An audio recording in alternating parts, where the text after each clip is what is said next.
Gentlemen, may I have your attention, please? The show starts in 10, 9, 8, 7, 6, 5, 4, 3, 2, 1, go.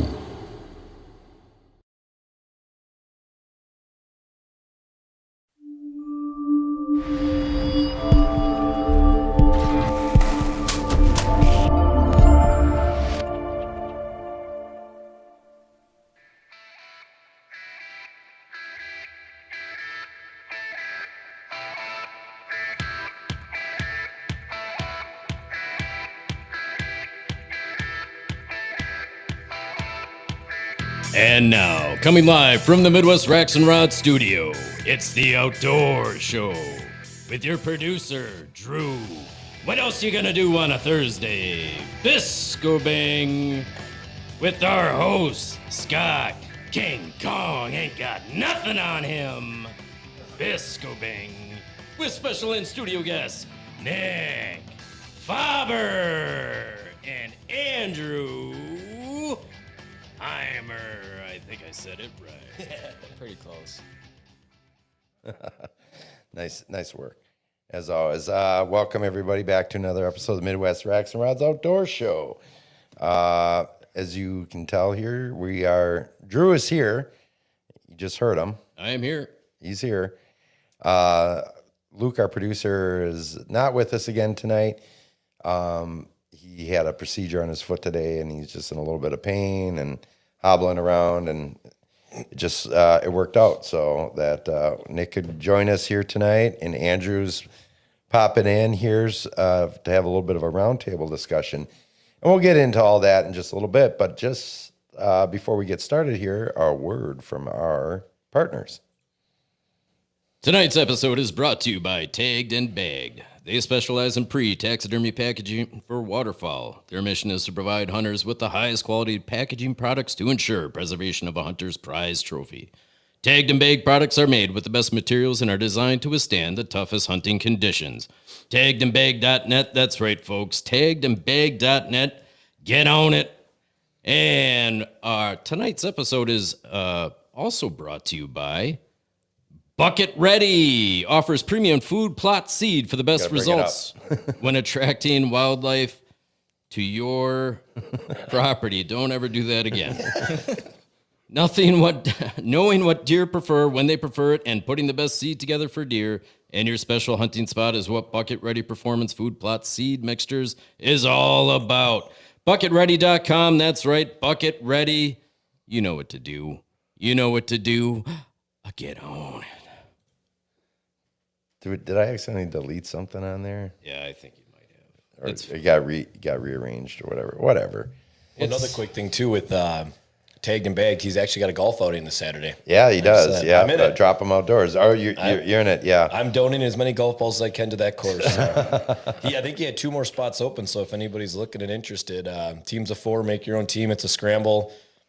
Going to be a good time. He's got guns for raffles, a bunch of other cool stuff, so... Yeah, Johnny and those guys over there at Drop 'em Outdoors, good people. Yep. Oh, speaking of which, there's Johnny Bowman right there. Hey, what's up, Johnny? Excuse me.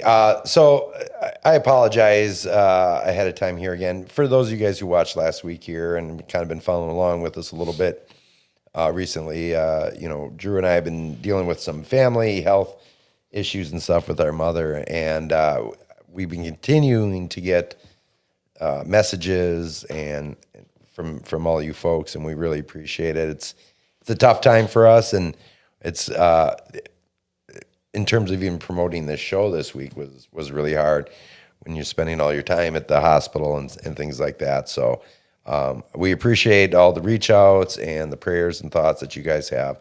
It doesn't go unnoticed, and we love you guys as followers. So with that said, we're going to get into a topic here shortly, but Nick hasn't been on here in a minute. Oh, what do you got there, Drew? Real quickly, I just want to let you guys all know that we do have the talk line available to you. If you want to give us a jingle, 262-235-0454. That's 262-235-0454. Give us a call with all your questions, comments, concerns, complaints, Happy thoughts. any other C words. Yeah, feel free to call in when we get into tonight's topic here, which is the Ohio giant buck. I label it as poached ? But we'll get into all that and the reasons for that. But Nick, let's just real quick here. You've been, as always, I don't know how you find the time, but and I've said this time and time again, if there's anybody that epitomizes our tagline of always outdoors, that's this guy right here. What have you been up to? If you can kind of give us a little brief synopsis of what's been new in maybe like the last month, and guys, that's a lot. Everything. I mean, yeah, I've been out a lot. Everything from the white bass run, going up by myself, taking friends. Me and Andrew been up there a couple times. I mean, we were filling coolers. We had 2 or 3 days where, and I'm not over exaggerating, I tend to do that sometimes, but I put a timer down and we had a clicker. We had 100, the first time up, we caught 150, 60 white bass in just under 2 hours. Wow. And I went live actually on TikTok and I was spending time with that. So I wasn't even fishing. It was almost every cast. Time after that, same thing again. And then the third time I went up, which I think I've been up 6 or 7, but the 3 best times, my competition was to try and get as many as I could. I got 15 in a row, 15 casts in a row, getting one. A lot of people are asking what we were using. I was handing out jigs to local fishermen that were there, watching us catch them, letting them come in, sit next to us. But it was a 1/8 ounce hair jig, tipped with a minnow or even without it. We were just popping it back, and we were laying the smack down on them. And everybody got in on the action. Yeah. I had friends come up. I had them. I showed some of the spots. They already kind of knew where to go anyways. And we all put the hammer down on them. I mean, we got a lot. I got a couple of buddies that have been asking me to go up this weekend, and I'm like, I'm kind of white bassed out. I love it and everything, but man, I mean, we boated over 600 plus white bass in 2.5 weeks. So yeah, it's fun, but then it just gets to the point where you're like, okay, I'm done. Yeah. Right. I mean, right here, that is from putting my finger in their mouth to cut the throat on the white bass. I got a big old nasty scar. So started with that. Jumped over to coho fishing. If anybody hasn't been out yet, Luke and Nolan and them, they're guiding right now. It is the best coho fishing you will ever see probably in your lifetime. And I'm not over exaggerating. I've got buddies that have never done it that are going out there and they're nailing their fish in less than an hour, 2 hours. Wow. And that's 5 a person. And it's anywhere right now from straight out, anywhere north, 60 to 120 feet. Promise you, if you go out there and the weather's right, you're going to get your fish. If you don't, you're the only person that's not. Yeah. It's been unreal. Well, our fellow team member, Jesse Bricko, has been out in that as well with Hunter's Dream Charters out of Port Washington. And he's been posting stuff like crazy. He's been killing it out there as well. It sounds like everybody is. Yep. Little Nicky and, all the crews out there. Nicky Boy, Nicky Boy, I'm sorry. That's a movie, Love Nicky. I'm sorry, guys. My mind is for absolute shit right now.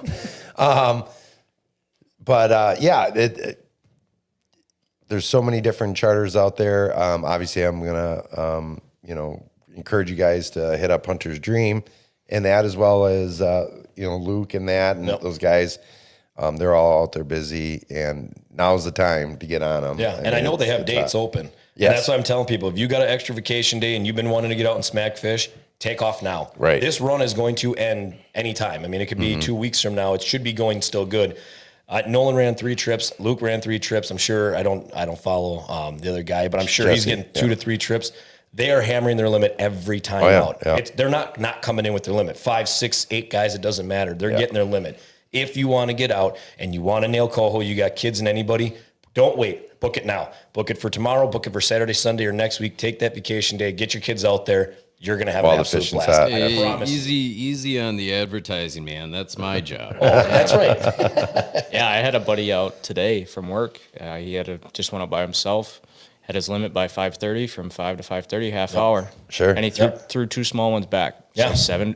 And he caught them deep on downriggers too. Yeah, they're catching them 100 feet down in 130 feet of water. We were too. We were running flasher flies, and we even caught one on a J plug. Yeah, running it down off the rigger. I mean, it's like I said, if you were thinking about it and you haven't done it and you're watching and you want it, get to Port Washington now, book a trip, don't wait. I promise you right now, this is the best it's probably ever going to be. Yeah. So that's what I've been doing too. And then obviously I've been chasing turkeys. I was helping a buddy out guiding. He's got a guide license. I jump in and help him. I helped Andrew get one. Nice. I think between helping and whatever else, I think I'm at 13, 14 birds that we got this year. And when I went out the other day, it was a last minute thing. It was just before work. It was like 6 or 7, I think 7 in the morning. I had to go down and meet a customer, and I'm like, I'm just going to bring my stuff on the way. Drove past one of my fields. Actually, Andrew told me about one of my fields that had one. And I drove past him like, you liar, there ain't nothing out here. And I'm driving around at all my spots. I'm like, there ain't nothing. I'm like, whatever, it's E. I don't really care. Drove past the one field right where me and Andrew set up a couple weeks ago when he had his tag. And there was 2 toms right there. And I'm like, I should have sat. Turn around, park it, take my scoot and shoot, run through the woods. And I was going fast, and all of a sudden I heard a gobble, and I'm like, okay. I'm like, he's probably about 150 going. And I heard it again, and I wasn't calling. I was just walking. And there was like this high grass, probably knee-high grass, and there was the edge of a plowed field. And I'm going and going, and I'm not kidding you. I knew I was getting close, so I always keep that scoot and shoot out as I'm walking up, just because even if you're looking over the top of it, if they see it for a second, you can squat down. So that's what happened. All of a sudden I stopped, and I'm not kidding. They were 50 yards away. I'm like, oh, got down real low, sat behind it. I'm like, shoot. I peek between the feathers, and both their heads are up looking at me. And I'm like, okay, all right, well, they're interested. And all of a sudden, here they come, pushing through all you could see was their heads. That's how tall the grass was. Heads straight up, and they're coming in, and I'm like, all right, this is game over. I'm trying to hold the fan because I can't stake it down because that grass is so tall. Yeah. So I grabbed the gun with one hand, I clicked the safety off, and I'm holding it like this. And I'm not kidding. They're from here to the beer cooler, which is probably 5 yards away. And I'm sitting there waiting, and all of a sudden I go like this with the fan, trying to turn it so I get the gun up, and they both just kept coming. I couldn't shoot because their heads were like this. And I'm like, oh, crap. Then all of a sudden I pulled up, and they're like, they see me, and they take off running, and I just shot from the hip, and I missed. And I'm like, no. And I stood up, and I shot that one, and it was 7 yards away. And it was a decent bird. He was 22 and a half or almost 23 pounds, nice. 10-inch beard, inch spurs. And I sent you that video too. I got Jeff that cool one. We had 3 toms come running in. It's been a busy year. I mean, a lot of scoot and shooting. Andrew got his scoot and shooting. It was a last minute decision. And yeah, it's been one of my best years again. I feel like I say that every year, but it's been fantastic. You had a really good year last year too. Yeah. Last year was great. And I helped 3 of Brett's clients tag out. One of them was from Kentucky. And I felt bad. Like it was like the last day. And I was like, all right, man, I'll drive around. I told Brett, I got the kid, man. Like I think it was Saturday morning. Yeah. Cause I'm like, I got the kid, Jenna worked, and I'm like, I can drive around, but someone's got to be in my truck if I would go with your client to do a scoot. Sure enough, after all the fields, same thing as I had, not a single bird in any of my fields. I'm driving past my last field, and there's a single tom sitting out in the field. And I'm like, well, I got permission on the back property too. Ran around. I told Brett, you and the other guy that he was with, I said, Brett's my good buddy. I'm like, you got to watch my kid, sit in the truck, play with them, whatever. I mean, he's 2.5, so it's not like he's an infant. All right. Right. So he's playing with them. They're playing ball, and I take off. And again, by the time we got in line with the bird, I came up over the hill. I'm like, oh, there he is. We squatted down, both of us together. I mean, this bird dropped his fan, and it was just a shimmy shake all the way in. And I'm like, hey, ready? Oh, yeah. I'm like, okay. And then probably a 12-yard shot. I'm like, take him. He pulls up, bird hits the brake, stares at him, boom, misses. I don't know where he missed. I'm like, no. Takes off, kind of like, it flew straight up in the air, hit the ground, boom, hits in the back of the head. One of the biggest birds of the year. I mean, I think it had 1 1/4 inch spurs. I think 11, 12-inch beard, and Brett said it weighed like 24, 25 pounds. He'd never shot a bird in his life. He was from Kentucky, and it was really cool spurs. It was that real pink and then black at the end. So really cool bird. And then I had another one. I got that lady one. That's another long story, but yeah, that's what I've been up to is white bass, salmon, and turkey run like crazy. Yeah, it definitely feels like this year the birds got hotter a little bit later. Definitely. They're hot right now. Exactly. Yeah, I mean, and you have those years where it's like you get to this time of the year, seasons E and F here in Wisconsin. It's usually dead. Where it's dead. The birds have been called to. They're not responsive. And this year it's one of those flip-flop years where early season, especially season A. That's what I had, yeah. Was really tough. At least it was for us. I mean, you get some gobbles, some tree gobbles, and they hit the ground, and they were so tight-lipped. Yeah. And that makes it tough. And this was one of those years where my buddy Mike and I coincided. So I'm like, I'll do the calling for you and that, and you get first dibs on first bird and that. And I was actually in 2 separate occasions able to bring some birds in that, but we were hunting timber. And and I've been quite successful in the timber. It's definitely a different style than working the fields for sure. And we just couldn't get in position, or he couldn't get in position. In fact, the second one, I was like, I could get him, you know, but it's like, no, I'm going to let you get your shot. Yeah. You haven't got a bird. He didn't get a bird last year. And I'm like, all right. But there's a couple micro moments there where I'm like, I'm just going to reach for my gun. I'm going to take this bird, you know. I've been there. But you got that in your head. It's like, no, he just needs to come out from behind these trees here. You know, I'm over here. He's right there. I got the shot. He doesn't, whatever. You know, it's one of those things. And then unfortunately, especially for Drew, we weren't able to get up there that second week because of the family stuff going on in that. And it was also that weekend that season B where it was supposed to like be straight thunderstorms for 4 days and that, you know, like that makes it really tough. I had 2 good days. Rain is one thing, but thunderstorms. When you're out there gobbling with it though. I had my brother-in-law out there. The shock gobbles. When you were with me, when we were chasing that one, it was raining out when we did I snuck down the hill and you snuck around the back. And they bolted out the side. Oh, that's right. It was foggier than foggy. That's why we had a great opportunity. And I think we just rushed it. And it was close. They were gobbling through the fog, and I should have just went and cut them off to the roost. And I just made an error that it was one of those things. It was 50-50. Either this is going to work or it's not. And it didn't. But after that one, I said, we're just going to keep going. We got like an hour and some minutes before it closed and went to the next spot. Same thing. But this time I did it differently. We cut them off before the roost. Yeah. So we did a big, long loop around, snuck up, and I said, just sit there with the decoy. I said, don't move. I'm going to sit behind a tree. I said, just sit there. And it was so foggy. Literally, they got within probably, 80 to 100 yards, and they're walking directly at him. And they all stop at once, and all their heads go up and stare at him. And I'm like, he looks back at me, and I'm like, they're either going to come or they're not. I said, this is it. And I'm like, just look forward. So he looks forward, and he's sitting there, and all of a sudden, boom, the one Tom just comes running, and all the other ones are sitting there staring like, what's he doing? Bird comes running in. He just peeks up over the top of it, stops again. Poof. That was it. And all the other ones kind of jumped, but it was funny. Maybe because it was so foggy. All the other birds just walked right past us, probably 60 yards. Just doop, doop, and they all flew up. Yeah. Yeah, it's crazy. We've talked about this time and time again, like how smart these birds are in one instance, and then in the next, it's just going to be just the dumbest creature absolutely. out in the woods, you know. I mean, and we see it in the whitetail woods too, you know, when they're sex crazed, when the rut is on, when it's time to breed, they throw caution to the wind a lot of times, and that's why we spring turkey hunt. That's what's exhilarating. You know, fall turkey hunting for the guys that are hardcore into that. I've done it a couple times. I'd much rather be in a tree stand. Yeah. Personally, but I have done it, and it's a completely different ball game altogether. You know, for me, I just get one anyways because with my patrons, I get it, and I think I've only shot one in the fall ever, and this year I had a great chance to get it. They were going through with all that snow that came through. I think it was either Thanksgiving or Christmas. I can't remember. I think it was during gun deer, and I had turkeys just ripping up the field, ripping up turnips, ripping up clover, whatever they could pick, and I was like, I should just bring the shotgun and shoot a turkey instead of a deer. And I bet you I had 9. I showed you the picture. Remember, I had 9, 10, 12 toms. Yeah. And I was just like, they'll be there. They're not there right now. Right. That's where I was the other night when I went looking. I found those morels in that shed. Oh, yeah. Yeah, I mean, just from the little bit I've been driving around in that, I mean, every morning, it's like every other field. Yep. In that, you're seeing them out there. I'm like, this is crazy for this time. And they are mean right now. Like my buddy Brett, he was struggling. He asked me if I could come tonight, and I said, no, I got the podcast. I said, but I'll help you this weekend. And he went and he missed one. I guess his sling got caught on a branch, shot and missed one. And then just after that, he just shot one. He sent me a picture, and another one of his buddies, I think he just helped, got a pieball turkey tonight.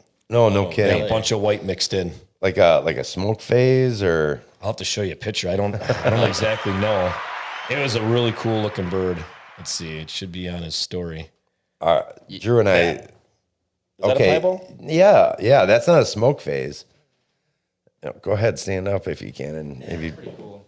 I don't know if anybody's going to be able to see that or not, but Yeah, there's been some days I'm driving to work and it's just every single field. you can kind of see a little bit, but Every single field has got 1, 2, 3 toms in it. And it's like coming home from work today. It was like even for all the way from Milwaukee back to West Bend. Yeah. And it was right around like 3 o'clock, just every single field. And it was yeah. it was raining down there and they were just out. I saw them on the golf course. They were walking down middle of roads. Yeah. And it was mainly all more toms than hens. Yeah. I'm curious as to why that is. Obviously with season A, with the being so tight-lipped, we had that cold front come in that first season. Yeah. And that things got really cold. We had nice weather, and then all of a sudden, I mean, we're out there, and we're like in the mornings like that, we're like, holy cow, this is fucking miserable out here. They were still grouped up in A. I mean, A season, they weren't. I mean, they were strutting. Don't get me wrong, but they didn't care because they're in such big balls, and that's the thing. I always had people complain, like, usually the later it gets, the harder it gets. But at the same time, depending on the year, like this year, most of those birds are probably bred because it was so warm this year. It was a warmer year.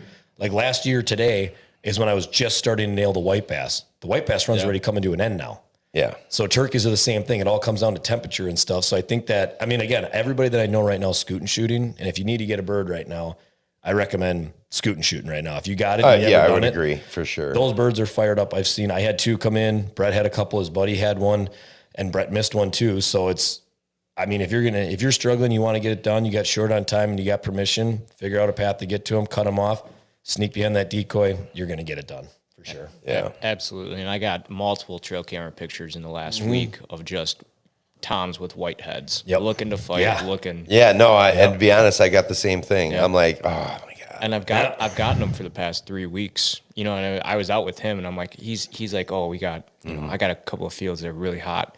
Well, the 2 nights that I went with him, I got pictures right in the spot that I was going to sit, right in nice tom. And it wasn't fired up like it was this week, and just bright white head the whole way. And I'm like, he would have came from so far just to be there. Oh, right. Yeah. Yep. Well, congratulations on another banger of a turkey season. No, thank you. Yeah, you're a turkey slayer for sure.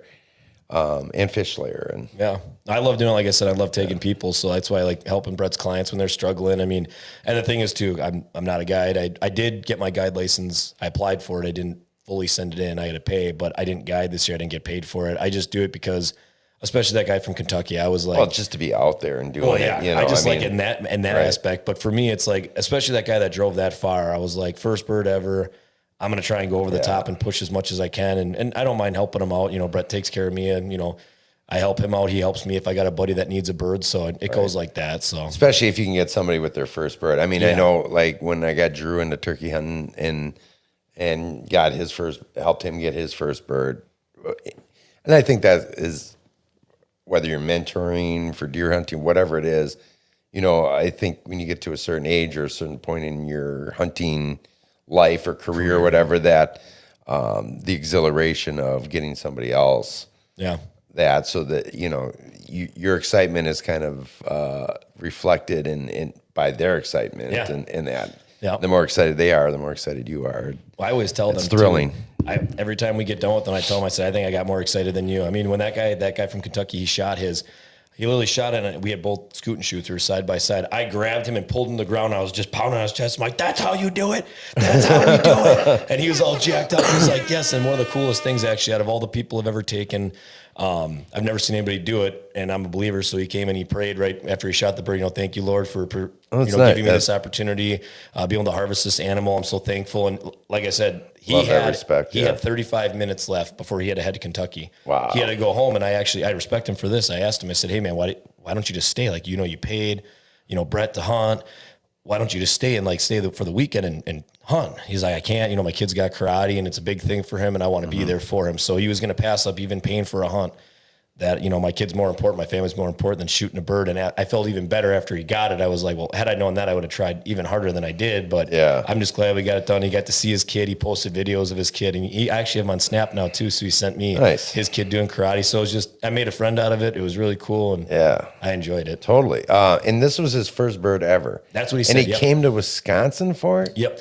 It was. I mean, from Kentucky, you know, like, you know, you hear a lot of people going to Kentucky. That or Georgia. Yeah, right. Exactly. Georgia's a big one down there. You and know, even hunting turkeys down in the swamps in Mississippi and Alabama is super cool down there too. Sure. Totally different. Well, I think it's like scenery down there. Well, yeah, but I think it's because his buddy Josh lives up here, and his buddy Josh shot one with Brett last year.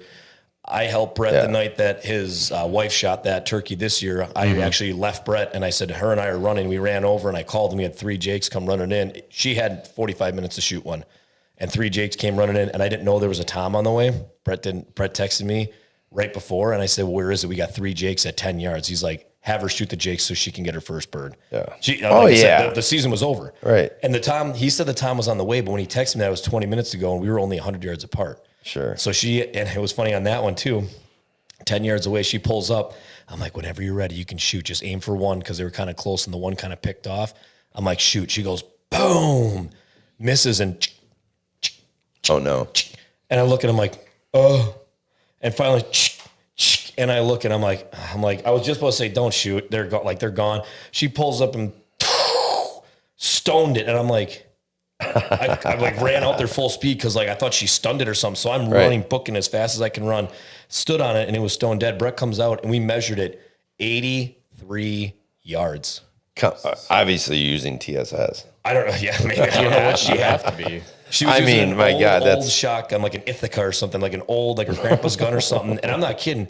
We counted it out. We went back, and I could not believe it. 83 yards. There was like 2 or 3. I don't care if you're off a little bit. If it's 80, like that's because I looked at Brett and I'm like, I've never once. I shot mine at 60, and I thought I was king of the hill. I'm like, no. You think that there's a possibility that she got hit at all on that first one, or was it just for sure? No. Like she didn't get a couple pellets in there, and nope. Because he ran, she shot, and the 2 took off to the left, and they were gone. Wow. And the one was running, just. And then, like I said, they how they usually do when you shoot and miss, they eventually slow down. They start doing that, like, oh, crap. And then she shot and just went, and when her second shot hit, it went right to the ground. That's crazy. So, I mean, did she hit it? I don't think so, because it was running and it was doing everything. She didn't have normal. A slug in there, did she? I don't know what she had. I honestly don't know. And I counted out with Brett, and I looked, and Brett's like, ain't nobody ever going to beat that. And she's like, is that a far shot? I'm like, oh, that's insane. Impossible. I said, I literally was a second away from saying, don't shoot again, because I thought it was just a waste. And I'm like, whatever, let her shoot. It's fine, because she ain't going to hit it from that far, and literally stoned it. I'm like, yeah, that's incredible. What? Like, I mean, 50 is a poke. Yeah, we literally 50 walked it up. is We a stepped poke. it. I mean, I personally like to get them in as close as possible, because we're always like filming and stuff, and you get that awesome footage and stuff, getting them, in tight. Yeah, that's crazy. We did have men close. That's the thing. Because I was sitting behind the thing. I stuck my scoot and shit out there. We're sitting behind a log. It was like a 10, 15 yard shot, and I just know if nerves got to her or what. But sometimes close is too close. It reminded me, honestly, I think it was against Lions or Arizona when Aaron Rodgers did the Hail Mary, and you're like, oh yeah, that's exactly what it was. That's a Hail Mary. Game over. And then she got it. I'm like, oh.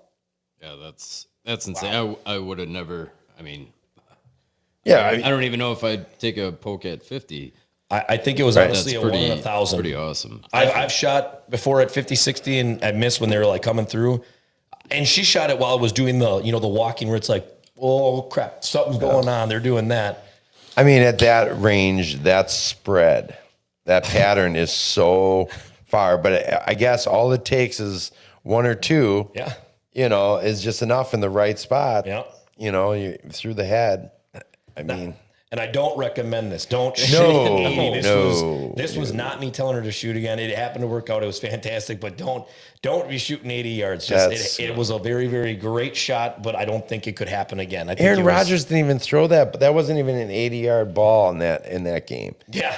That's like that's. Oh, like I said, it was from the one edge of the field to the other. I measured it on Onyx too. I mean, Onyx, it was a little bit hard to guesstimate, but where I was standing to where we were, I think it was like 79, but we walked it then and it was 83. I don't care. That's ridiculous. 75, it was and that's all, ridiculous. I guarantee you on my life, it was all of 70 yards and plus. Yeah. From what we watched. I shot one at 52, and like I said, I thought I was king of the hill. That's what I thought. 50 yards. 3.5 number 4s, and I'm like, 52's a poke. It is, and I thought it was closer, and then I measured it. I used rangefinder, and I'm like, oh my god, that was 52 yards. I'm like, I've never shot. And what were you using for ammo? Just a Winchester 3.5 number 4s. You were using, well, if you're using 3.5, that makes a little bit difference too. Yeah, and it's nice because I got an extra full turkey choke with my gun. So yeah, sure. Wow, crazy. Well, that's awesome. I'm glad you had a great season. And now you're done, right? I mean, do you have anybody you're taking out like yet? I'm always done until I'm not done. So you're not That's done. The thing. So I posted that last year. I did the same thing. I said I'm done. Blah blah blah. And then Brett hit me up. It was the last day, last client he had, and actually the same spot that I took that guy that shot his first one just the other day. That's where I ran him, and the kid missed twice with me that night, and I was like trying to, it's Brett's client. I try and be professional. Again, I mean, I shouldn't care because at the end of the day, it's not me. But I was like this close to saying, if you miss one more time, I'm going to break your gun over the top of your head. If these shots are 20 yards, I get missing. But when they're coming that close and then they shoot and miss and scoot and shoot, and they only take 5 or 10 steps. And it's like, I don't know what you want me to do, but you got to get this done. And then same thing, we went to the backside. This bird came in, and that is hands down the closest I've ever been to a male turkey in my life. I kept telling him to shoot. I said, whenever you're ready, go ahead and shoot. You can shoot. From me to Andrew, that bird came, and I'm like, you need to shoot. It's going to hit me here. And he went from the hip, miss, and then he got it the last shot. But yeah. So as of right now, I'm done. If anybody hits me up, I'm going to try to help them. Sure. But as far as I know, I don't think anybody else needs any help. So I was going to say, you sent me a Snapchat. You said, I'm done. I did. I packed all my stuff up. Is he going to hold up to it? Yeah. Probably not. I packed everything in the basement. It's put away for the year. I said, again, if I get a last minute call and someone really needs it, of course I'm going to go. But am I planning to? No. You'll see a post on his story in 5 days. Right. Yeah, exactly. No, I mean, that's how it always happens. Yeah. Probably. Drew, what do we get? What do we have for time here? I want to get into. Go ahead. What are we at here? We're only at 32 minutes at the moment. 32. Okay. Just prepping the board. I want to get into the main topic here. I want to talk about the Alexander buck here, and I just feel like what I want to do is let's just do an early quick intermission here. And then let's get into it because I feel like it's going to be difficult because I think the conversation is going to be, pretty hot and heavy. If we're going to do that, what I'd like if anybody watching, look in questions, comments, things like that. Whatever you feel you want call in, comment, to say, we don't mind. We want to hear what you guys got to say, and then obviously we're going to bounce ideas off of that. But we want to see what you guys feel. If you've been following up during the intermission, take a quick break. Check it out. They just updated it. I think he's got 23 indictments, is it? Yeah, 23 charges, yeah. So he's not guilty yet. He's not convicted yet. Yeah, he's not convicted yet, but they have the charges they've come against. There's a lot of different things. I recommend taking a check and look at it real quick. You got questions, concerns, anything you want to bring? I mean, I feel like everybody, to some extent, has heard about this. I mean, I got a lot of people that didn't know. Are you kidding? I'm dead serious. Well, I mean, I get if you're not really following social media and stuff, I can totally see but that. even that, they said this would have been the third biggest buck of all time. I mean, anybody in the world, that hunts and actually loves number one typical it, for Ohio. I mean, that's like hitting the lottery. Like you just don't see it. Like one of your friends hits the lottery, you're not. All right, Nick. Okay, you're getting all worked up here. Pump the brakes here. Jesus. All right. So what we're going to do right now is we're going to do our intermission. We're going to do that real quick now so that we can not get off track and with an intermission a little bit later. We're going to dive immediately into this topic and we're going to discuss it. So like Nick said, get your comments, questions. Feel free to call in. We'd love to hear from you. So, all right, we'll be back in.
What is an eponym?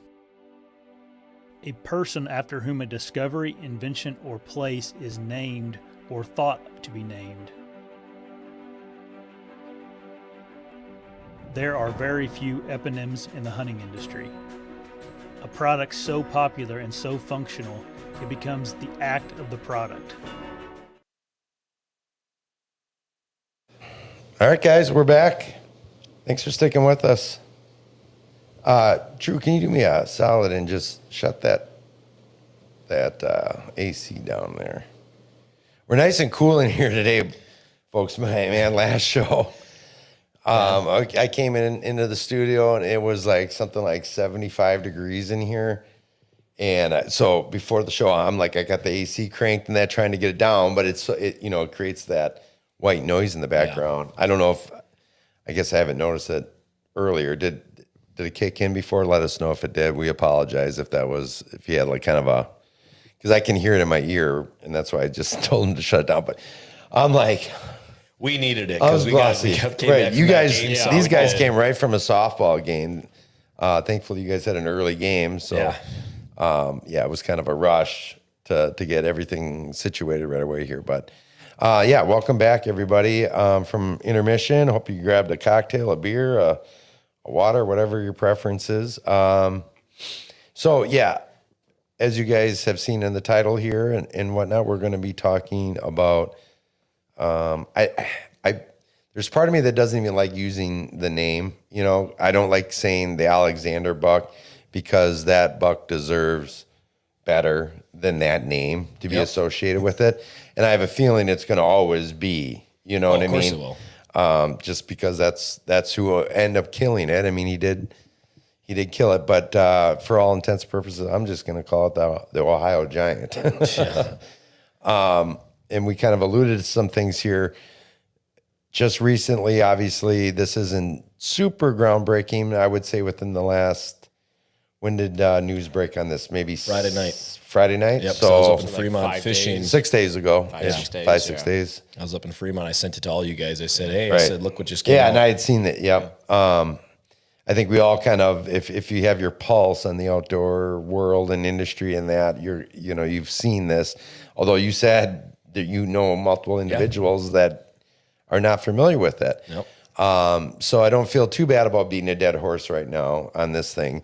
We wanted to do this show early on, initially, when everything was really hot and heavy, when the original podcast came out, where CJ was on and telling the story and everything like that. However, we had our trepidations about it for the simple fact that these were, at that point, there was just a lot of allegations. And we had consulted our legal team. We did. And they were like, let's pump the brakes. Mm-hmm. Let's not release this episode quite yet. Yep. Right. For that exact reason, you don't want to get involved in anything in terms of slander. And again, I would like to preface this whole conversation with, these are charges, not convictions. With that said, the odds are stacked against him in this. 23 charges. Illegally hunting a deer without go ahead. permission. You want to just read that off? If you got it right there, go ahead. I don't have all of them, but just to highlight a few of the main ones here. Illegally hunting a deer without written permission, hunting without a license, tampering with evidence, jacklighting or otherwise shining for deer, theft, and more. Isn't that exciting? Yeah, and that's just scratching the surface. Yeah. And in addition to that, he's not alone in this. His sister, his I think it's his friend. buddy and his buddy's brother, I believe. Yeah. Don't quote me on that. That's what I thought. For like it was. Kind of what is it? And again, don't quote me on this. Not like aiding and abetting, but like with.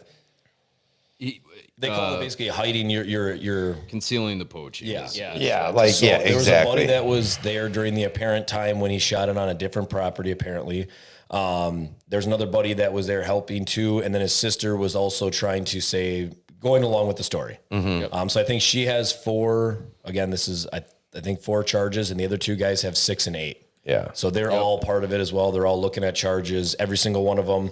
which obviously this being the third biggest, according to them, was going to be the third biggest buck ever taken. Based on a green score. Yeah. Right.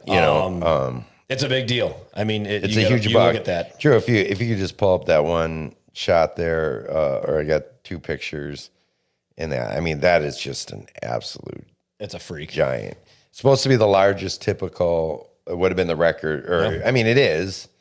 So in terms, it is the largest typical, in terms of typical scoring, Ohio. Yes. It would be the record. Just to dive a little bit more into some of the charges and exactly what it all entails, there was a press release from the Ohio Attorney General's office that reads, wildlife officers discovered through warranted searches of cell phone data that Christopher Alexander had illegally hunted the trophy buck on private property about 10 miles from his sister's land, and learned that the written permission from his sister he had presented to wildlife officers had been falsified after the deer was killed to mislead authorities.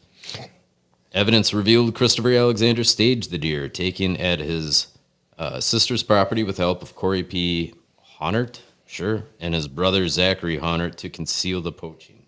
So that's where it lies with the other conspirators on the case, as it were. Sure, yeah, absolutely, and it's crazy when you think about it. Like, to go, it's so hard for me to wrap my mind around to go to those lengths that he has to. Yep. And then to go so public and to do podcasts. I think it was to make him look it. If I would have poached it, why would I do this? Right. I think it was. He was just going for a home run. He was say the same thing over and over and over. But he didn't, and that's where he started getting tangled up because there was some slip ups. Podcasts that he went on, and the main podcast things that I wrote down that night that we were going to do it. The biggest thing that I caught, because I went to school for law enforcement. And I watch when you can tell when someone's nervous about something, they spew something that's completely off text. And they were talking about scoring and shooting, like, I can't believe this buck. And he's like, real quick. I literally out of nowhere, if you go back and watch, I think it's like Hunter, Hard Hunter, or whatever. He said, real quick, I had a lot of people saying that, why didn't you take a picture? Why did you wait till at night? I was waiting for my friend's girlfriend, who's professional photographer, to come back. To come with a, like at least like a mirrorless or DSL. And what do we have right here? I mean, that you look at the photo there on the right hand side there. I mean, that's no professional photo. No, that's anything. An iPhone. I mean, yeah. And that's the thing that I'm laughing and I'm like, I don't care if I shot a buck that big. Don't get me wrong. I'm gonna get a photographer to come out and take pictures of me. No doubt in my mind. But the second I walk up, because again, the whole story was he shot it, made a bad shot. He went and looked the next day. They found it at 10 o'clock. They didn't take a single picture during that time until night. I find the biggest buck that's probably, again, third biggest in the world. You're not going to take a Snapchat. You're not going to take a picture. You're not going to call any family or FaceTime and be like, you're never going to believe this. I do it when I shoot a stupid turkey. If I shot something like that, everybody's going to see it. I'm calling 911 because I'm having a heart attack. Exactly. Well, and all those pictures are all geotagged too. Yeah, that's the thing. And that's how they caught him too in those charges. Yep, when they confiscate all that stuff. Yeah. Well, and that, because there's a lot of questions is like, well, why did it take so long? I mean, it shouldn't take so long with the investigation. But I credit, and we don't always do this, right, with the DNR. A lot of times we scrutinize and overanalyze and kind of poo-poo a lot of things. But I give a lot of credit to the Ohio DNR and everybody involved in this by doing their due diligence. And because a buck of this caliber in the wild deserves that, right? I mean, all whitetail. I mean, and this goes for all poaching, right? In a legal harvest. That deer deserves it. And that's why I'm saying it's like, I hate the moniker that this deer is going to have with that last name. It's always going to be the Alexander buck, regardless if somebody comes up with a different name other than the Ohio Giant or something like that. People will always associate, just like, and with legitimate bucks too, like the Hanson buck and the Jordan buck and that, that goes to the hunters not in quotes, not in air quotes, because they were actually hunters and they did it the way it was supposed to be. And that's what's something like this really puts a tarnish on us real hunters, and it gives PETA more ammo too to talk about it. Look at these hunters. Absolutely. It's also the fact that deer existed in the wild, and your average Joe could have easily taken that deer.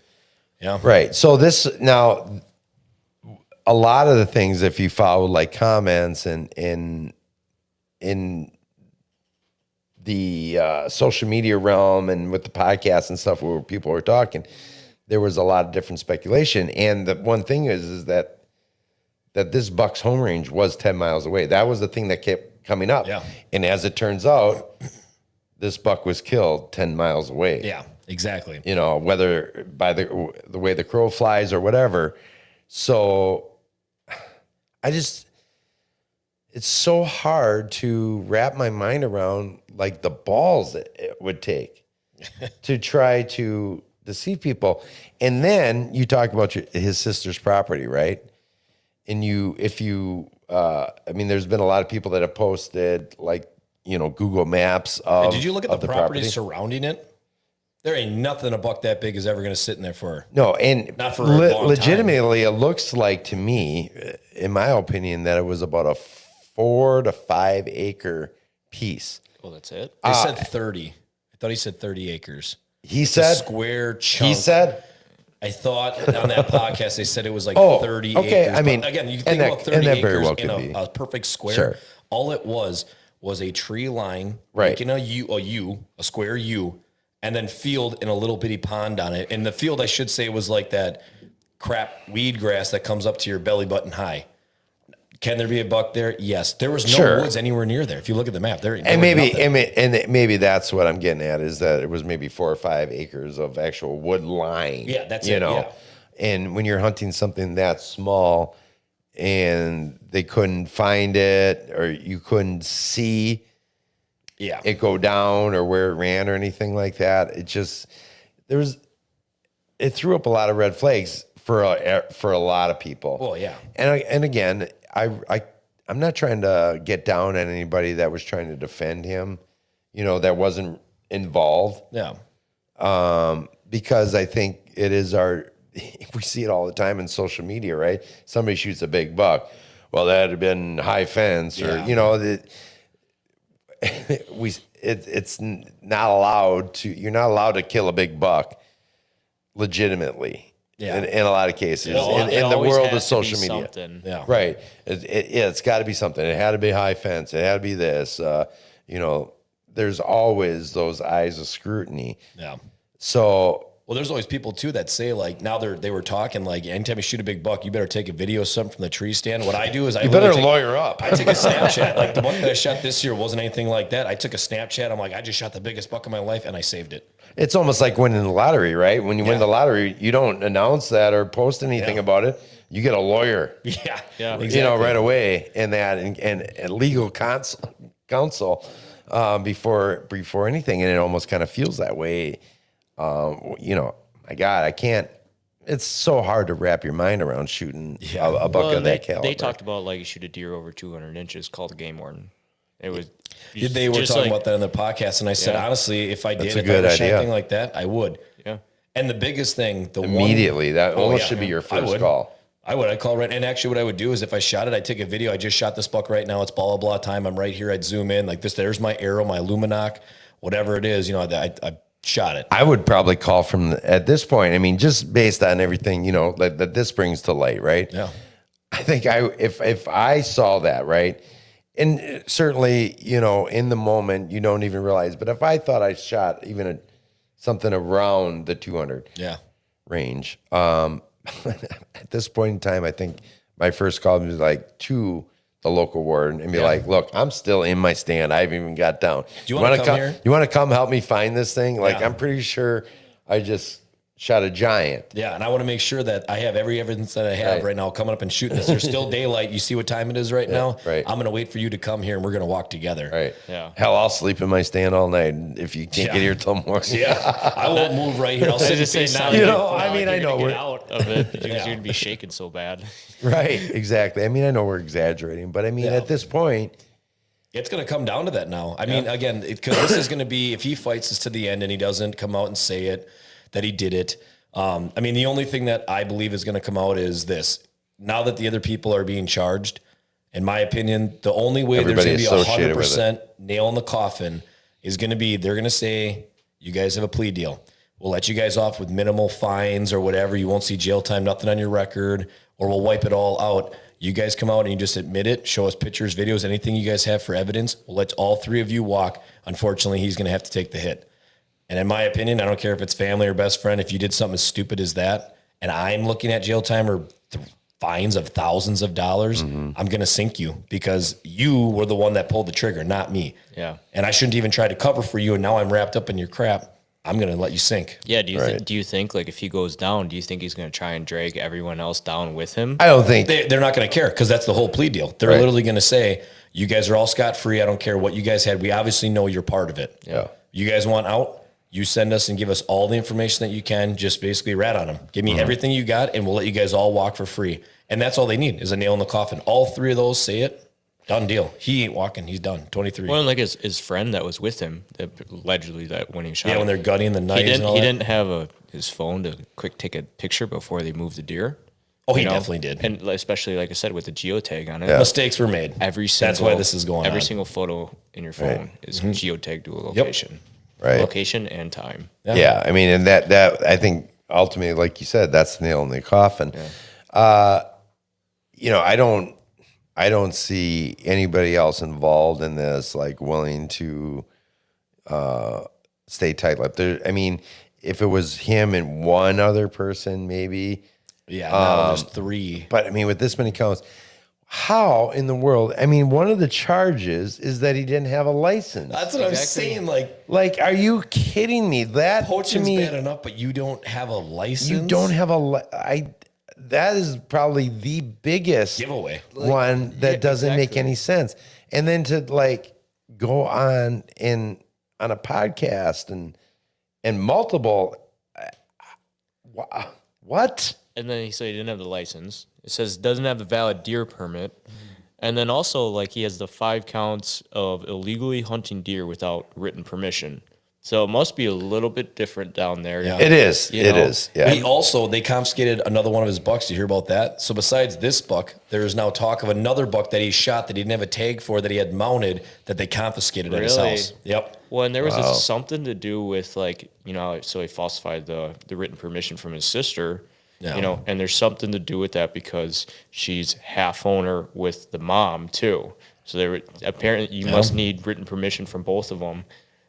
Down in Ohio, that's just how, not like here where you can just, you have phone numbers and you can call them up, say like, yeah, you got permission here. Yeah. So it must be totally different down there. Right. They probably do that for stuff like this because people are like, oh, I don't know what property I'm on. Whoopsie daisies, I'm on the wrong side. You get in some parts and it's just straight deer country down there. Nope. I mean, I can understand mistakes being made. This ain't no mistake. This right, exactly. Like I'm not trying to crucify everybody out there that's ever made a mistake by accidentally, crossing a property line by a little bit with just, because nothing's 100% accurate in that, and I'm not trying to make excuses for anybody or anything in that realm, but this is on another level. Oh, yeah. This is moving. You killed a deer 10 miles away and then moved it to another property. Yep. No cameras on his sister's property, nothing. His first time going out in how many years, whatever it was, went in a tree stand with a crossbow and all that. Well, and the tree stand was borrowed as well. Yeah. It was crossbow and the tree stand borrowed. It's like, boy, that was really fishy. But the biggest thing, you want to know my biggest giveaway when I watched the first thing, before even they accused him of it, and then actually I lied. When they started saying that there's fishy things, if you shoot a buck that size tonight, I guess it's already dark. you shot it 2 hours ago. And it's not hunting season. No, it's not. Yeah, okay, sorry. We're doing also season. a problem. There's an hour before dark. You shot it legally. You think you made a bad shot, according to what he said. What are you going to do next on a buck that big? What are you going to do? I can't find blood. It looks like it's a bad shot. What are you going to do for the next day? I just want to know what you guys would do. I was gonna say it's funny that you said talking about the property before. Okay, so there's not a lot. You got a big, say 30 acres, and you got your 5 acres of woods. We've done it multiple times last year. Get a drone. Boom. That's the biggest thing, and especially if you don't have a lot of trees. That'd be a really good segue into one of our future guests here. We have coming up here this summer, but we'll get into that later. All right. Go ahead. Ask your question again. You shoot a buck that size, knowing damn well it's an hour before plus. dark. It's, like he said, he shot it during regular shooting time, blah, blah. So you personally shoot a giant buck. I mean, even my buck, which was only 140 something, if I didn't see that thing drop, I was calling dogs and I was getting a drone. This man didn't call nobody, didn't pay. And the thing is, any guy with a drone or dogs would have probably paid you just to be able to take a picture with his drone or his dogs with that deer. Oh my God, I'll pay you $500. I'll come out and find your deer. He didn't think to call on a drone. What did he say in that first podcast? I remember because now it's been a couple months. He was in the tree stand. He shot it back. What did he think it was? And what in terms of size? He said a real big buck, huge buck. Real big that was buck. it. And then there was something about like the buck from the year before that he overestimated. Yeah. Or something like that. You don't overestimate. And then his buddy was like, well, last year you said you shot blah, blah, blah, and it ended up being this. He said he shot it at 15 yards. You're looking at that buck. That picture of that buck at 15 yards. My God. I'd be like, I just shot a moose. First off, I'd be like, I just missed. Yeah.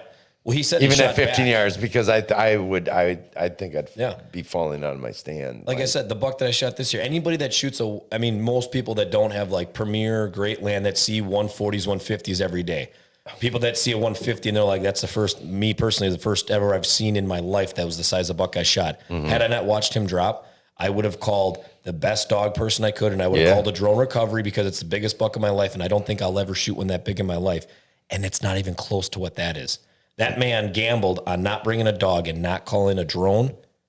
Right there, to me, bull. Yeah. That was the biggest red flag that ran up for me. Yeah, that's a really good point, Nick. Come on. And the amount of videos on TikTok and Facebook and social media of people with these $30,000 drones. Dude, that guy that pulls them out of the woods with his drones now. Yeah, that guy would have came for free. Advertising. Super cool. Just like they have such great technology today. And it's, yeah. They'll get him, like, even they'll have the buck in the back of the truck and he's just like following him with the drone. Just super cool. Just like images of it too. And you're telling me you wouldn't call someone for that? Even if I had to pay, I know the size of that bucket. At 15, 23 yards, he said it was at. I would pay thousands of dollars to make sure I find that buck. And I'd be knocking on every single neighbor's door. It magically only went, I think he said it only went like 180 yards. I mean, the property wasn't that big. It went 180 yards and he couldn't find it. That big of a property wouldn't even have been 180 acres. No, 180 yards. Or 180. I'm sorry. I'm sorry. Yeah, that's even pushing. I mean, because I think it was more of a more long. Yeah, and you had you have a house and everything. Yeah. So of all that, that's what I'm saying. It was when I was talking about that 4 or 5 of actual what's huntable. Yeah. It was probably more than that, but still. And don't get me wrong, people get it done all the time. I mean, look at Seek and stuff like that. You know, these guys that do urban hunting, you don't need to necessarily. You can get it done and that. But what I'm curious about is how well known was this buck really? Because a buck of that caliber, you know, we think about it around here, everybody who is in that area would know about that buck. Yeah. I mean, it's not...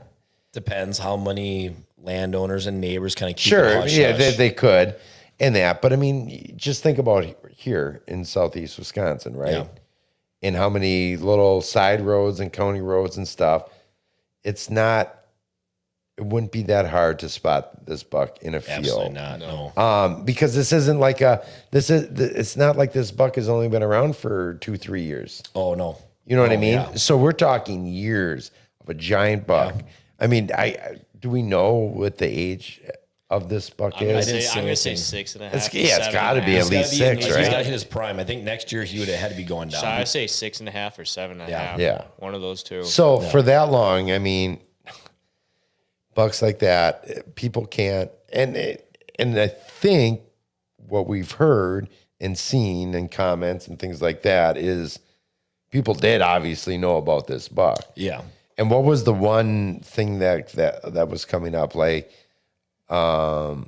this buck's home range was right near the DE or DEA or something like or that. the assistant DA or the DA. So, and that. So then you bring that up, and then, well, is that why all these red flags are coming up? Because, well, you got a district attorney or even assistant district attorney involved. Is this somebody just pissed off? He's got a big property and this, because bucks, 10 miles, it's a stretch, right? Yeah. Overnight, because I think it was the night before or less than 2 days. Sure. It was. Don't get me wrong. Yeah, they'll travel. They can. I mean, 10 miles is a stretch. But what brings that for a buck to range? that property? There ain't no food. He ain't got no food plots. Right. There's that little pond. There's no bedding. There's an itty bitty woods. If there was a ton of pressure after this buck, unless he was just straight up chasing a doe. You'd have to push and kick. And, you'd have to keep pushing. Multiple people have to push and kick this deer to go 10 miles. Yeah. That's ridiculous. I mean, a buck like that isn't going to even chase a doe that long. He's like, look at me. I can get any doe. Yeah. I can get any doe I want. He'll fight anybody. In 10 miles. There's so many does in between that time. He is never going to run on a straight line. And again, it ended up being that it was 10 miles away too from where the property was. That's what I mean. That's what I mean. Like, and it makes you wonder though too, if there was somebody else pushing this harder, or if it's just legitimate investigation. Yeah. I don't know what were, I think you kind of touched on it a little bit, but what were the big red flags when you watched that original, the first podcast, the video podcast? I think it's a podcast, but they did a video one in there, and I watched it too, as many of us have. What were, the one or two or three big red flags that you saw? The two biggest ones was, like I said, if you watch it, you go back and watch it, it was him talking. And they were talking about score of the buck. Again, my mind's foggy. I haven't watched it since, but it was like score of the buck, a buck. I just can't believe it. I think they had the rack there, and they're just, oh my gosh. And literally out of nowhere, while they're all talking about a completely different topic, real quick, I just want to let you guys know about the picture. And I did the picture real quick, and he looked at the camera. He's like, the reason why we had those pictures so late, everybody kept asking, why is it at night? Sure. It's because I waited until my friend's girlfriend's photographer came, and then we took pictures. I get that, but iPhones are pretty darn good these days. You're not going to take one picture. And then the thing is too, if you look at those pictures, is that deer gutted out? You let that deer sit for almost 2 days with guts in it. Yeah, that's true. But that to me was a big one. Really a big one though. I mean, if it gutted out pictures. What was the time frame again for how long it took them to find it? He shot it. Let's just say tonight he shot it. 2 hours ago during the daylight. So let's just say 7 p.m. he shot it. He didn't find it until the next day at 10 or 11 o'clock, he said 10, 11 o'clock he found it. They waited until dark, which at that time had to be 7, 8 o'clock. So that's a full already day and basically a half almost, or then the next day. So a full day, he then took pictures, but there's no pictures of it gutted out ever. I'm not going to lie. Like at that point, I mean, I don't know what the weather's like there. I mean, how concerned? That's what I was just how concerned are you? Would you really be though with gutting it? Do you guys know what day or what part of the season that it was shot? I think it was November because Luke, our producer, sent it to me literally like a day or two, a couple days before the Wisconsin gun deer season, because he got, and this is actually before I really saw too much out there. This was like literally the day of that anything started, just at this buck. And nothing, no controversy about it. Just like, oh, look at this giant buck killed. And so our producer Luke got it sent to him because he lived in Ohio for quite a few years. Yep. He got it sent to him from a friend who is friends with a guy who's friends with this guy. So I mean, 6 degrees or 7 degrees of Kevin Bacon or whatever, and I was like, holy crap. Wow. But at that time there was nobody was red flagging anything because it was just the initial Shocking. post and stuff about it. But as far as, I don't know. Did anybody else find it fascinating that he just then turned around and sold the antlers?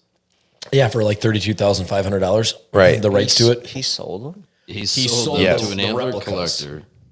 Oh, my God. And then he got also some payments from a hunting magazine. He and got a company Hoyt that Pole. sells He deer. got Real Tree, gave him some camo. So he got a bunch of different things that he got kicked to him. Do you think he did it for the sponsors?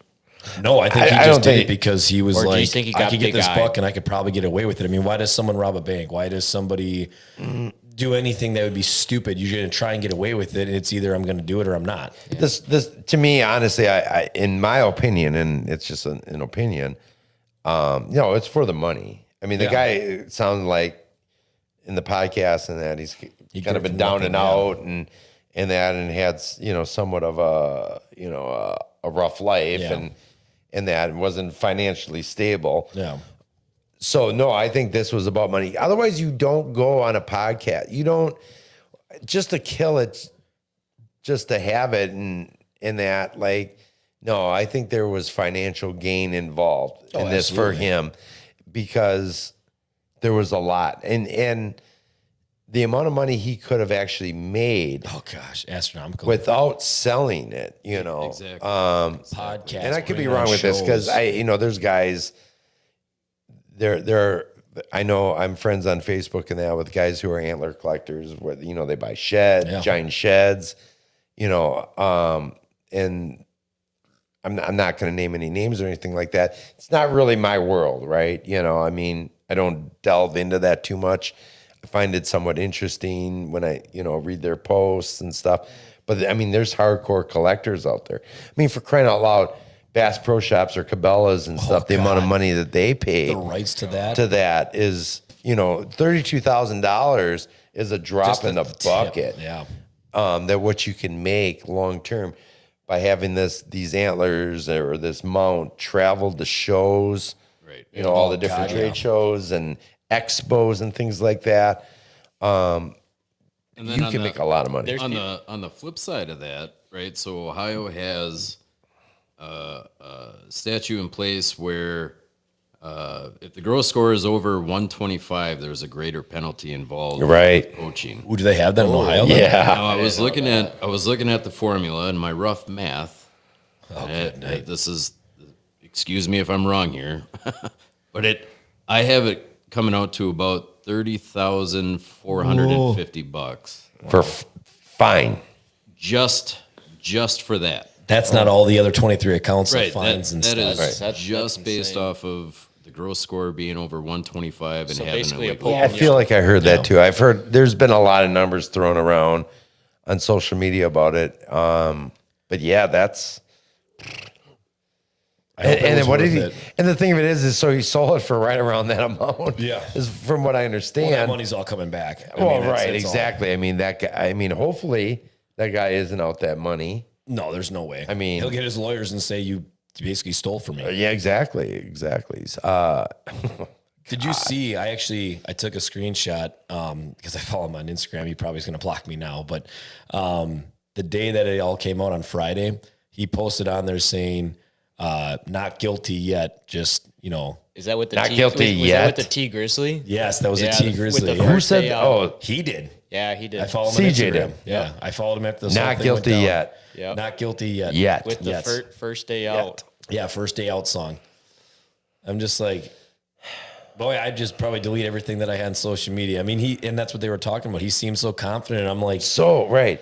I mean, just the way he sat in that chair, lean, like he, and again, it kind of to an extent as I'm listening, I'm like, I waffled back and forth through that whole podcast. yeah, When it first came out and that, like, at that time there was accusations and stuff. And I tried to analyze it, and I didn't go to school like you did or anything like that with police science and it's any of that kind of body stuff. language, it's talking, but it's Right, like, but his confidence level was oh, he was out of the world. I mean, watching the whole thing, he seemed very confident. But smug almost. the only thing that he Like- did when he spit that out, that was the biggest dead giveaway out of anything. If he had not, like I said, had it been going through conversation, it was going to come up. You know why? You know, people are saying, why are those pictures at night? He literally, when they're talking about scoring the buck, the hunt, like, gosh, this is just a beautiful buck. Oh, real quick. Who does that?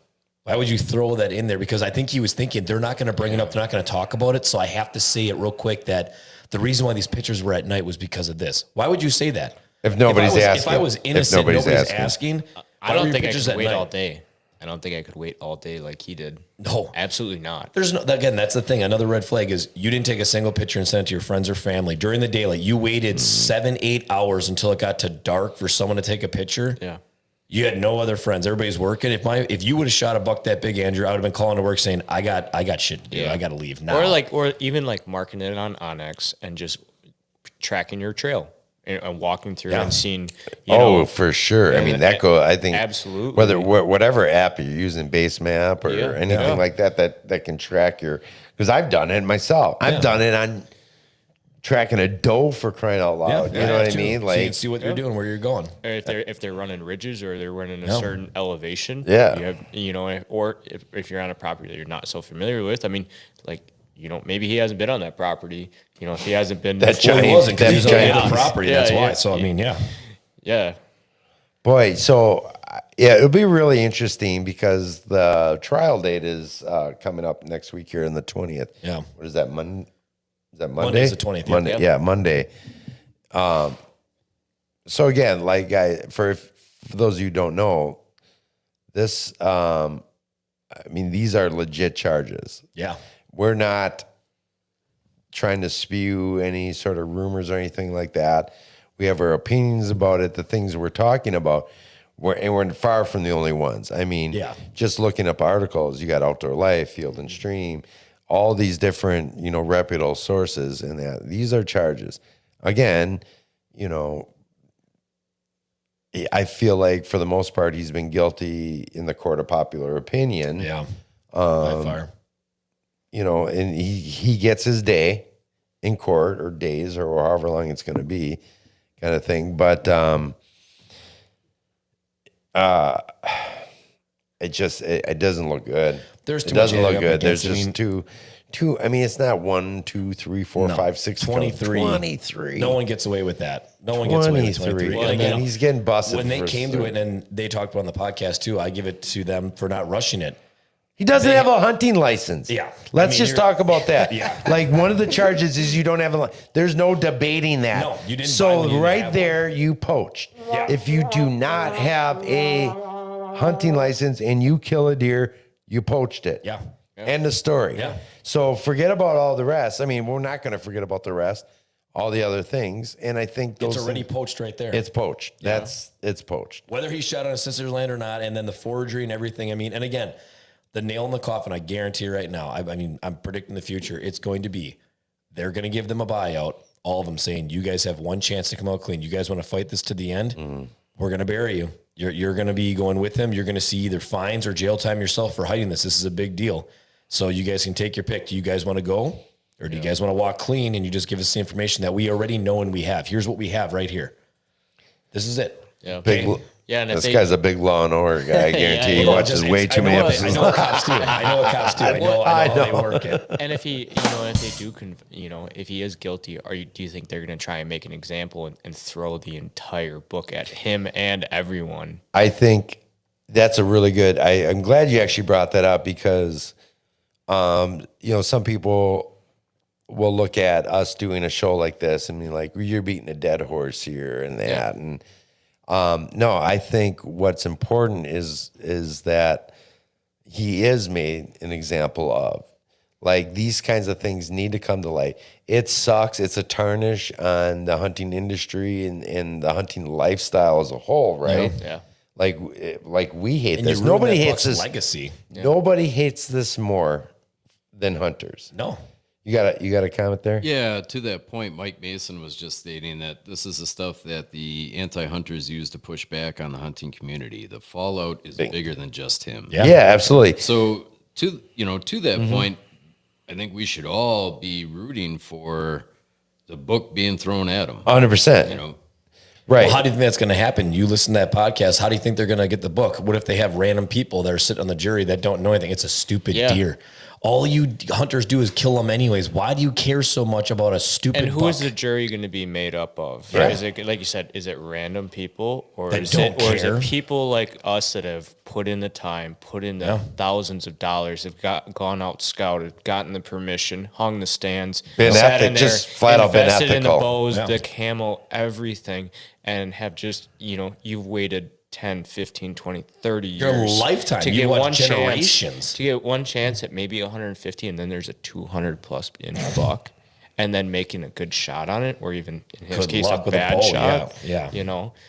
And then, we want to see, just everything. We want to see if he does get guilty, we want to see an example made. But what's the jury going to be? That's the biggest thing. that- Who is and what is it going to be in there? Because again, if they had someone going up for, something that I don't do, I don't know how to justify this. Okay, you guys hunt and shoot deer all the time. He shot it at night. You guys are mad that he didn't buy a license.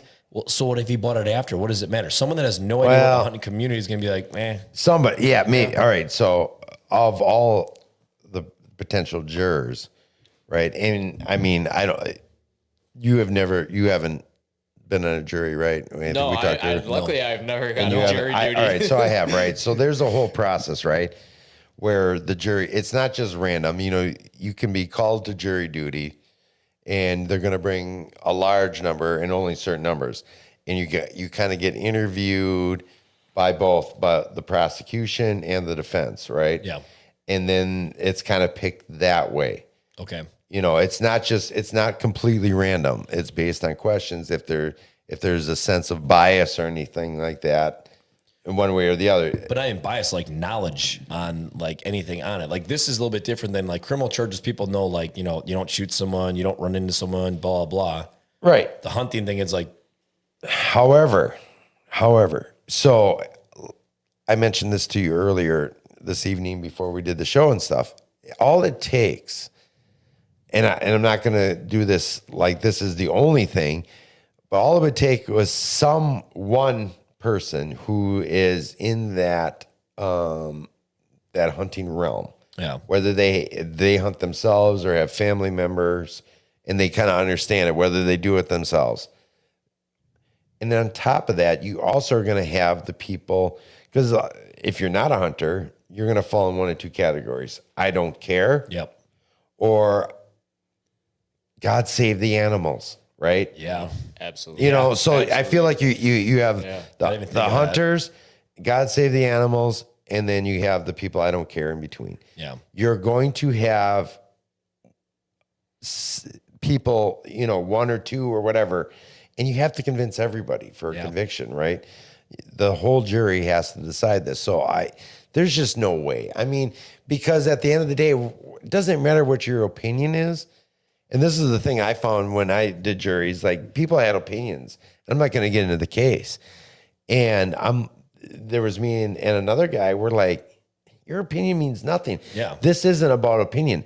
This is about facts. Yeah. This is about, did the prosecution deliver enough evidence to, beyond a reasonable doubt, And based off of what we constitute know, conviction? Yeah. based off of what we know, Exactly. it's open and closed. It really is. I mean, at the end of the day, this is a grand jury. No license. This is a grand jury Yeah. Time here. GPS stamped pictures. Those are the hardcore No, facts. there might be a couple things that get thrown out of the 23 or whatever, but at the end of the day, there's no way they're going to make 23 stick. He's busted. I mean, This isn't, if the glove don't fit, you must have quit. right. Yeah. No, there's too no, many. there's, Again, if they would have came with 5 or 6, this would be a whole different conversation. This would be, but 23, who gets away with that? So Just if he don't. does get guilty, is this jail time? Is it felony? Depends what sticks. Or, Right. Oh, it's felony. There's no doubt it's felony. There's no way you're going to lose. You're never going to touch probably another weapon. You'll never hunt or you fish look, again. I mean, Drew, and you can pull this up here while we talk or whatever, but whether I read it, there's F's and D's behind these different things. And I equated that without, and this is when I looked at it like a week or, when things first came out, I'm assuming the F means felony and D means, no, it wasn't D. It was F and F and M. And misdemeanor. Yeah. You know, so He ain't getting a misdemeanor. no, but I mean, it just depended on the charge of the 23. There were certain ones that were Fs and certain ones that were Ms. Yeah.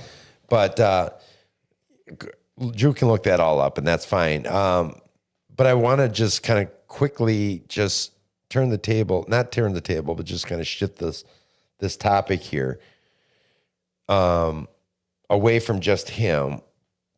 Why do certain individuals do this? Because he's not alone. This isn't the first, and he probably won't be the last. Never. Hopefully, if he's made an example of in that this will deter other people from doing it.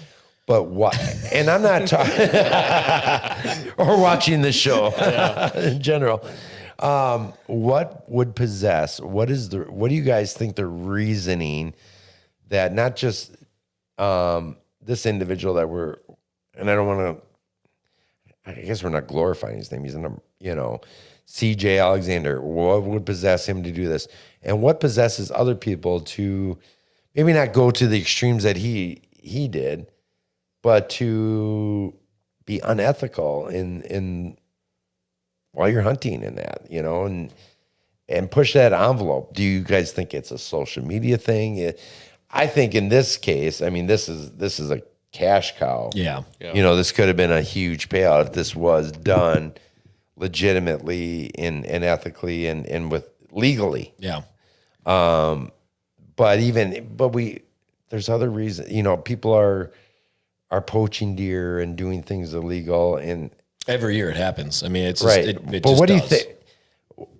Let's not get into the people that are just driving around and taking pop shots and letting deer drop in the field, right? Like those are just pieces of shit, right? To begin with. Or the guys in Illinois that built a car to drive around, did videos driving and smashing into giant bucks in Illinois. Yeah, that was back in 2005. I think you're mentally not stable. But for anybody to push that envelope to the point of trying to kill big deer in that, is it about social media? Have we put too much emphasis on the trophy? What do you think? I think it's either going to be the sponsors, like sponsors and money, or you're driving around and you get big-eyed, like that's the biggest deer I've ever seen. I'm not letting it get away. But how do you hide? Like I don't even know how you get away with something like that. So let's say, like you were talking before, it was you and one friend, and you hide that deer, and you have it in your garage, and you have that. Let's say you just cut the rack off. You cut that rack in the garage. You're gonna have to hide that rack every time someone comes over. There ain't no way. You're not, right? A rack that size, you're not hiding that. No, right? Absolutely not.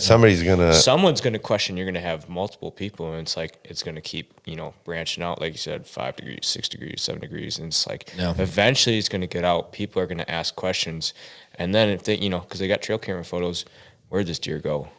But if he hid this thing, where did it go? Who knows? Animal ate it, dragged the rack off. Had he waited and did like what, let's say 2-3 years down the road and then brought it out of nowhere, everything would have been, oh my gosh, you shot this buck, you didn't know anything? Well, I just don't hunt much, so I didn't know. He had a better chance at that point, in my opinion, than right away. It's just that far gone. Think about it, all the evidence would have been gone at that point. Where did you shoot it? That's true. Blah, blah, blah. What about putting him on a simple lie detector test? They can't do that. Those things don't work. I mean, you can do it. Like he could do it to try to prove his innocence if he thought he could actually beat it. But at the end of the day, it's not admissible. They don't use it in anything. Look at O.J. Simpson and everything else. They're not going to use it. It doesn't work. It doesn't hold up in court.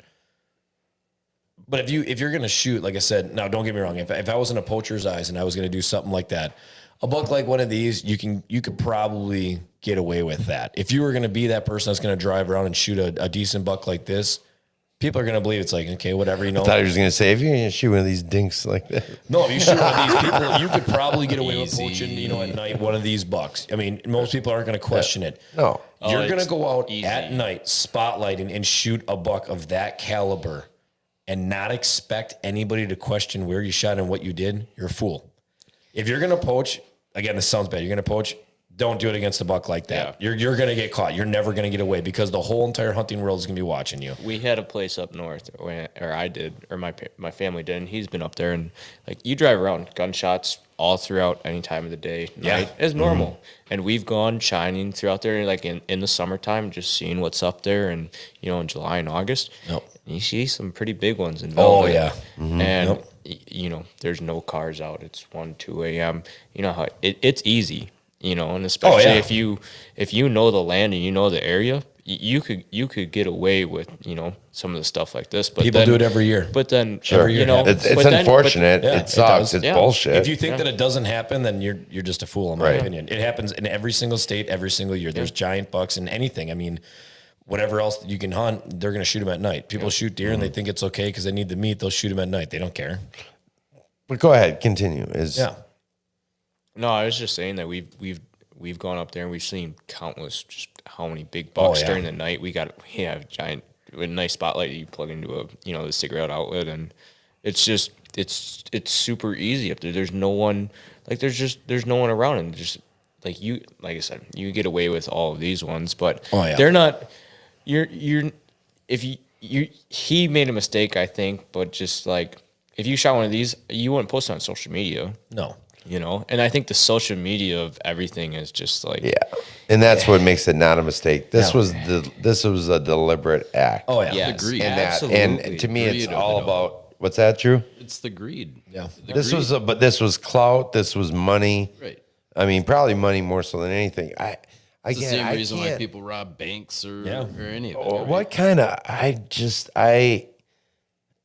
Could you imagine doing that? No. And then going on a podcast, I would never. I think I would be good about it. Like I would never be able to get away with it, just like he did.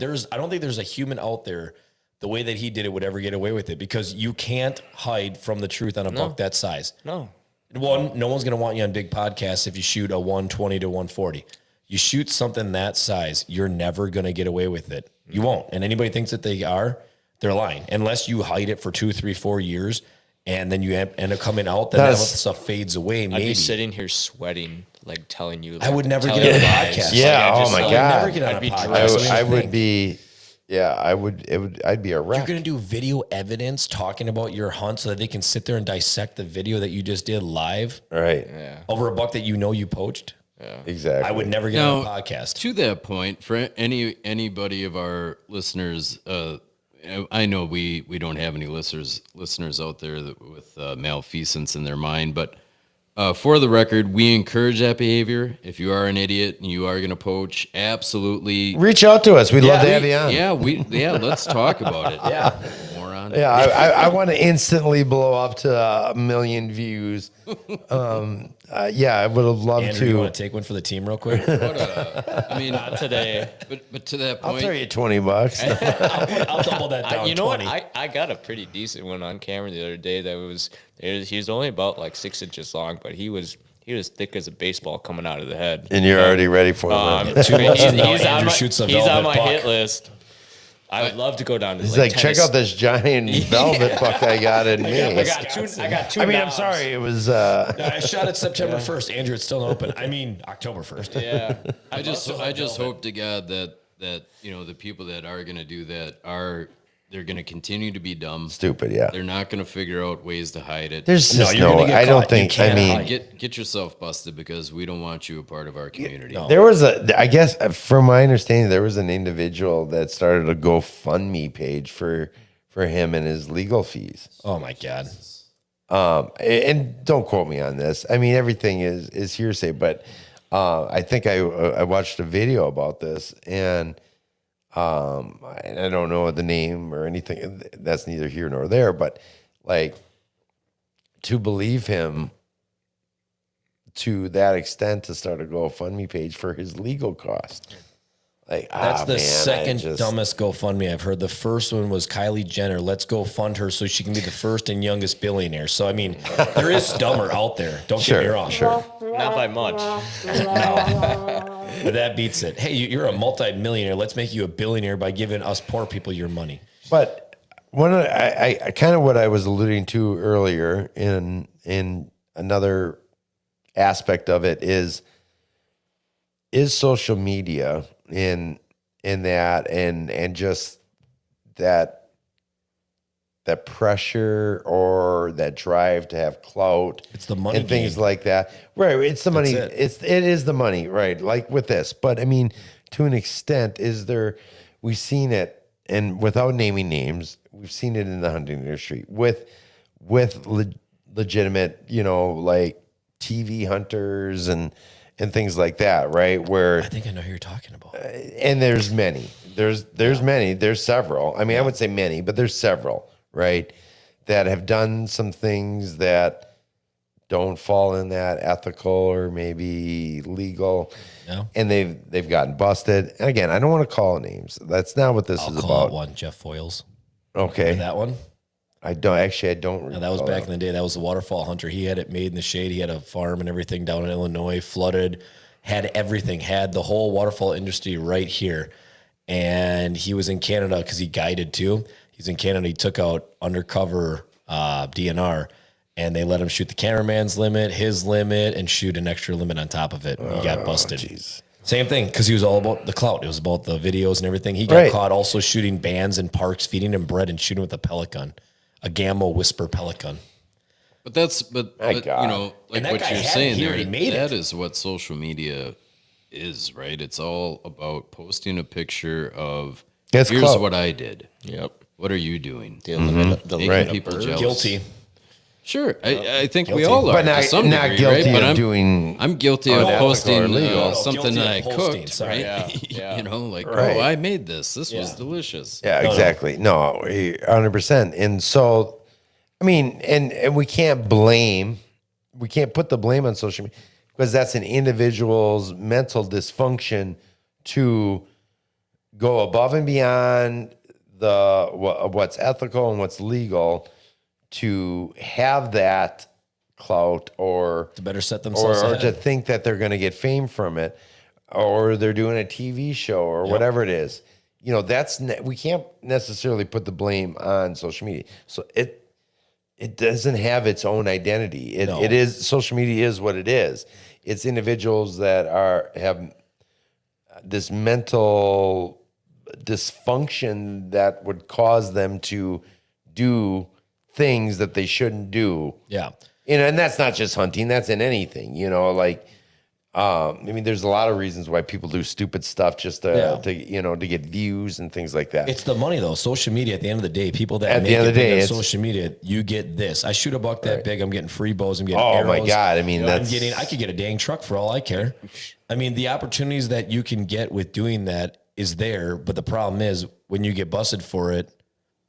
At the end of the day, you're not going to get away with it. Yeah. To make it that big, doing it that way, you're never going to make it. I promise you in your life. There's no one out there that's a poacher that's going to be that big and make it. You won't. Eventually, you're going to slip and you're going to get caught, and then you lose everything and more. That brings up a good point, though. They always talk about, DNR is very powerful. They could take your truck, they could take your it's gun, God they and could take all DNR. that. They can take your house. Exactly. They want it, they can take it. Okay, let's say TJ gets convicted guilty. CJ. They're going to take. Let's not. Do you think let's not- do you think they're going to take, everything that he had to use? Oh, yeah. Like, you think truck, gun, Oh, all absolutely. that? I do. 100%. And honestly, I'd be if surprised the sister if they doesn't don't. come out and say that, if she doesn't agree with the DNR and She come could forward, lose. that land's She could. gone. Right. I mean, I guarantee think it. that. Without a doubt, why wouldn't they? You took a deer off someone else's land, you put it on this land, and you followed up and you hid this. Goodbye. They Knowingly, can take anything they right, want. Knowingly, yeah. yes. This is not going to end well for this guy at all. And, No. and Nor should so let's say somebody pops on and watches this, right? Yeah. And they're like, and they're not invest in any way, shape, or form in the hunting, or they don't get any of this stuff. They could be like, what? Because of a deer? Like, you could lose your this, you can go to jail, you can do all that stuff. No, I mean, yeah, that's a real thing.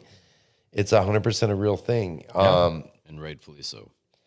And absolutely, like, we pride ourselves as outdoorsmen and outdoors people and women and things like that, to do things the right way. And mistakes are made from time to time. legitimate mistakes. Yeah. You know, There's there's legitimate mistakes. Yeah. You misread a regulation on a fish size or whatever, or somebody told you. You read the time wrong that it closed or something. You're right. By a You know, minute. those are legitimate.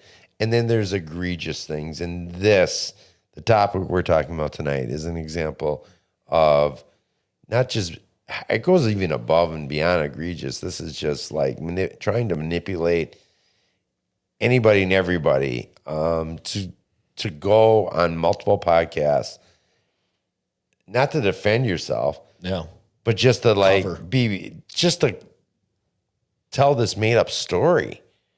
You know, it's that's next level. Yeah. You know, it's sad and it's unfortunate. You know, and at the end of the day, this majestic deer that some other hunter was probably, you know, had on trail camera, was hunting very hard on. And he did. The DA or DEA or whatever, whoever it was. Camera, I mean, so and who knows who else? Ripped off your land your whole life. You get a chance at that buck. Maybe he passed it up multiple times over the years too, even, you know. Yeah, he could have. I mean, we don't know. But he had it on camera. Imagine having that buck on your camera and then someone swoops in and does it, and you will never touch those horns in your life. Right. And you'll never see a buck that big in your life again. I guarantee you, none of us will ever see it on that big. DNR's like, it's our buck it's now. Ours now. We're going to mount it. We're going to bring it on to We're going to take it to everything. Yeah. Yep. And you know what? And as they should. And I hope, you know, we're going to go ahead and wrap this up because we've kind of really, I mean, we beat the dead horse here, but I'm glad we got a chance to talk about it tonight. Yeah. And I appreciate your guys' input and that we're just inputting our own thoughts and opinions on this whole situation. And, you know, Drew, did we miss any? I know you had popped up a couple things. Did we miss any comments or anything, or is there something? Yeah, we had a few. Mike Mason, you know, instant fame and instant recognition by way of social media. Mm-hmm. And with the money and exposure involved, it makes it very enticing to be recognized. And then I think he really encapsulated it best with one word. And you can use this word in many ways, shapes, and form to describe this entire scenario, and it is simply insulting. It's insulting to the hunting community. It's insulting to all the people that do it right. It's insulting to people that don't hunt and are just nature watchers. It's insulting to so many different individuals, and that really sums it up very well. Spot on. Mike, I think you hit the nail on the head right there. Yeah. It is what it is, and it is a tarnish on what we do. And I think that's why it's important for us to be a little bit outspoken about it. No. You know, there's going to be some individuals who are out there like, you're just trying to take a minute to, you know, you're taking advantage of the moment or whatever. Yeah, think what you want. But at the end of the day, like, I think it's important for the hunting community as a whole to call out BS like this, you know, and be like, let the world know, like, this is not who we are. Yeah. And for anybody in the hunting industry that's thinking about doing something stupid, well, think again, because, you know, do you ever want to hunt again? Do you want your license again? We're not playing. Your guns taken away? Everyone's got phones. Yeah. Now it's harder than ever. Back in the day, right. I bet you a bunch of those bucks that were shot were probably poached. I mean, some of the ones that are mounted in Cabela's, I guarantee it. Right. Because back in the day, there was no social media, there's no cameras, there's no phone, no tracking. Exactly. Yeah, the trail cameras, I think, is a big part of it because people can be like, I had it here. Yeah, I had it here. Boom. They can take, like on our tact cams that we have, they have QR codes on them. Yeah. Mm-hmm. They can open those up, take a picture of that, and scan that back to whoever like has purchased that and registered that, and personally give you a call off that phone number. They can call and get all of that information, and then basically where you live, your address, everything. Yep. Yeah. So let this be a warning for you assholes out there that think you're going to get away with something. We ain't going to let it. And if we find out, you'll be on our podcast. Well, you're going to be on our show, and we're gonna call you out on it. So, we're going to call this the Great Ohio Buck, and we're not going to give it the other name because that buck deserves greater than that. So, all right, guys. With that said, I appreciate you guys for tuning in tonight. I want to thank Nick. I want to thank Andrew for joining us and having this conversation. I think it's an important one, and one that we might revisit here again. Yeah, once it's all said and done. When it's all said and done, and we can kind of recap on this. I think it's an important topic and something that if we are on the forefront on it, us and other shows and stuff, and we're letting the world know that we are not okay with this kind of crap. Yeah. I think that only helps, and we're not doing it foolishly. And Drew, thanks for stepping behind the scenes and producing the show while Luke's away. I think all of our viewers are happy that my ugly mug is not in front of the camera. They love your voice, though.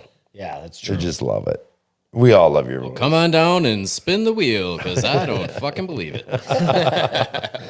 All right, guys. I can't make any promises on next week's show. We're kind of just rolling through the punches that we're dealing with right now on the health front of our mother and that, and we're trying to do our best here. I'm glad you guys helped out tonight and made this show possible, because we want to continue, guys, to give you some quality content. If you're watching us on Facebook and you haven't checked us out on YouTube, we'd really love for you to come check us out on YouTube and subscribe. You can watch us on either one. That's fine. But, we're trying to grow this page and keep this thing rolling. So we appreciate everything you guys do for us. But subscribe. I was just flicking my notification. I thought you had something to say. All right, guys. Until next time, we'll keep you posted. Always outdoors.